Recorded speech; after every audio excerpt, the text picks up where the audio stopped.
रमजान से कबल अवाम पर महंगाई का एक और बम। एलपीजी की कीमत में 30 रुपए फी किलो इजाफा। मौसम सरमा में अवाम पहले ही गैस से महरूम थी। एलपीजी के इस्तेमाल से अपनी जरूरियात पूरी करने पर इसकी कीमत भी दिन ब दिन बढ़ाई जा रही है। एक हफ्ते के दौरान एलपीजी की कीमत में मजमूई तौर पर 53 रुपए फी किलो इजाफा हुआ है, जिसके बाद एलपीजी की कीमत 257 रुपए से बढ़कर 310 रुपए तक पहुँच गयी है। चेयरमैन एलपीजी एसोसिएशन के मुताबिक एलपीजी कोटा होल्डर्स और इम्पोर्टर्स के गठजोड़ ने ओगरा नोटिफिकेशन के बगैर एक हफ्ते में एलपीजी की कीमत में दूसरी बार 30 रुपए फी किलोग्राम का बिला जवाज इजाफा कर दिया है।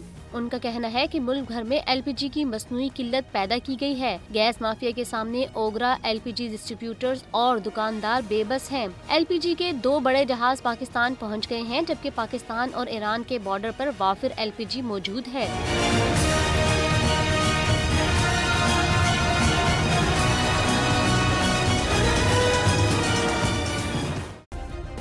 सब्सक्राइब करें और बेल दबाएं ताकि कोई खबर रह न जाए।